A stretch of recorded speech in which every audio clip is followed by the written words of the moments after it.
So now that it is officially the 2019 NHL offseason, we're going to be in for a pretty exciting one in my opinion, and I have made a couple videos like this talking about players who could be traded this summer and some trades that we could potentially see, but in today's video it's going to be a little bit different. I'm going to be talking about 5 NHL stars who could be traded this summer. You know, in the last couple videos about talking about players who could be traded, you know, players like Dion Phaneuf, who was just recently bought out, Corey Perry, not really the upper echelon players in the NHL, and I'm kind of using the term stars loosely in this video. They're not all, you know, regarded as stars, but the majority of the players I'll be talking about are, so let's jump right into the first one. Starting off with the biggest name player in this video, 1 year ago just won the league MVP after leading the Devils to the playoffs, and that is Taylor Hall. I really hope next year he can stay healthy because I think we can see, you know, another Hart Trophy caliber season from Taylor Hall, whether it's with the New Jersey Devils or whether it's with another team if he is to be traded. But it definitely has been interesting following this story. It originally came out that he didn't want to re-sign with New Jersey and, you know, possibly wanted out, and then with that came all of the trade rumors and, you know, people putting together mock trades of teams that could be interested in Taylor Hall. And then after that, Taylor Hall and his agent came out and denied all of those claims. But, you know, I kind of feel like maybe it is still true, because why would those claims just come out of nowhere that he wants out of New Jersey? Like, who came up with them?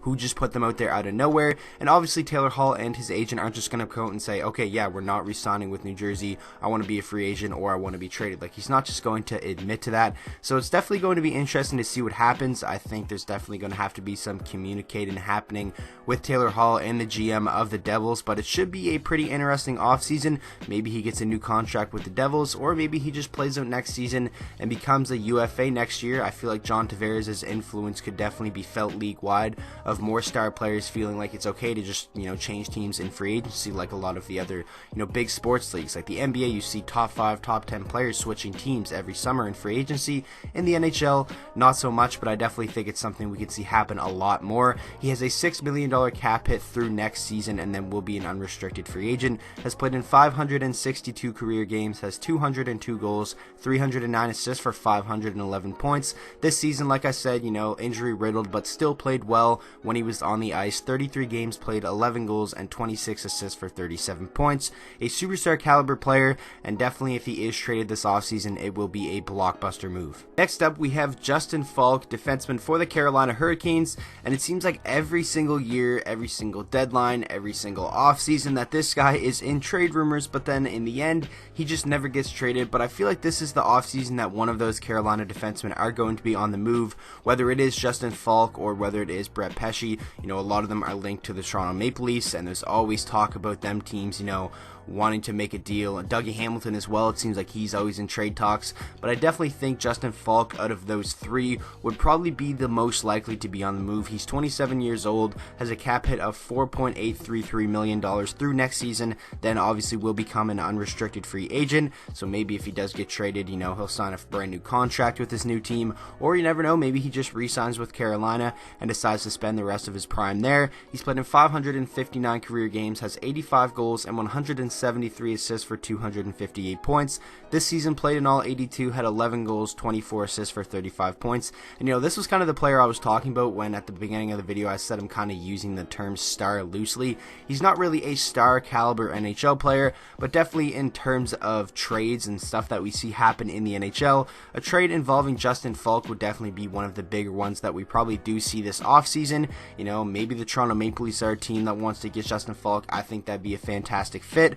Obviously, it'd be interesting to see what goes back the other way, whether it's, you know, a sign and trade with Kasperi Kapanen, whether it's Nazem Kadri, because Justin Falk doesn't really come with a big cap hit, but he is up for a new contract next summer, and he'll probably definitely get a little bit more money than his previous contract. It's going to be interesting to see. Maybe it'll be around 5.5 to 6 mil. I'm not quite sure if any teams would want to give him quite that much, but with the salary cap always going up, it seems like these players are always asking, you know, for more money than a lot of people would expect. But in my opinion, Justin Falk could be a fantastic fit in a top 4 defenseman role for a lot of teams in the NHL, but now it's just a matter of waiting to see what happens with him. Next up, we're going to talk about Shane Gostisbehere from the Philadelphia Flyers, and this is a pretty crazy one to me because just last season people were regarding him as one of the best offensive defensemen in the entire NHL, but after having a down year, but I don't look too much into it because pretty much the whole Flyers team had a down year, a lot of people are saying that the Flyers have soured on Shane Gostisbehere and could be looking to trade him this summer. Some people link him to the Montreal Canadiens. I personally think that would be a pretty fantastic fit as well. A lot of talks about maybe Andrew Shaw and some picks and maybe another player going back the other way, because I think if you do trade Ghost, he would get you a pretty significant package in return, just strictly based off of what he did last season. And he still put up a decent amount of points this year, just, was a pretty significant decrease from the 2017-18 season. But nonetheless, a lot of the trade rumors have picked up even more after the Philadelphia Flyers acquired Matt Niskanen. A lot of people thinking that he could be a replacement in the top 4 for Shane Gostisbehere. But in my opinion, this Philly team, I think they should trade one of their forwards, because I feel like they have a lot of guys maybe taking some of the opportunity away from people like a Morgan Frost, who's trying to crack the lineup, maybe a Travis Konechny from taking that next step into stardom, same with Nolan Patrick. So I definitely think it will be a busy and interesting offseason for this Philadelphia team, and maybe Shane Gostisbehere is the player that is going to be traded. He's a 26-year-old defenseman, is on a really good contract in my opinion at $4.5 million through the 2022-23 season, has played in 298 career games, 46 goals, and 141 assists for 187 points. This year, like I said, wasn't the greatest year in terms of offensive production for him. 78 games played, 9 goals, and 28 assists for 37 points. But when 37 points as a defenseman is a down year for you, then you're regarded and have high expectations to be one of the top defenders in the league. So I'm going to be interested to see what happens here. I wish maybe my Detroit Red Wings could try to go out and maybe make a package for Shane Gostisbehere, because he's on a really good contract and it wouldn't be that tough to do.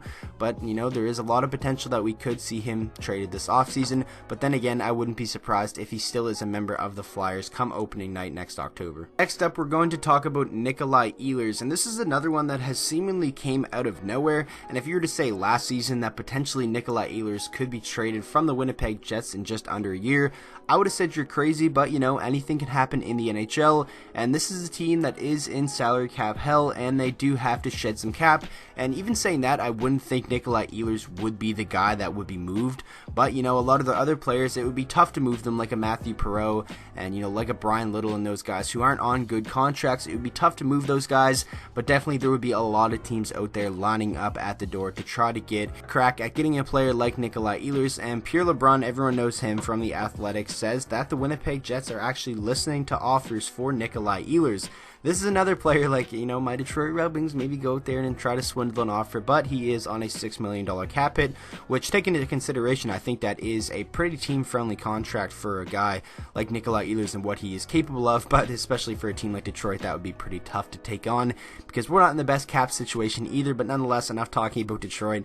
Nikolai Ehlers is a 23-year-old winger, has a cap hit of $6 million through the 2024-25 season, has played in 298 career games, 90 goals, 109 assists for 199 points, and this year wasn't the greatest year for him. When he was on the ice, he was still battling with a nagging shoulder injury, and then his shoulder injury caused him to miss 20 games, so it was just a rough year for Ehlers all around. 62 games played, 21 goals, and 16 assists for 37 points.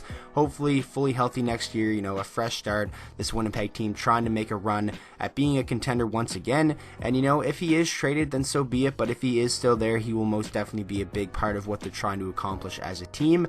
But this is honestly something that I could potentially see happening maybe at the draft.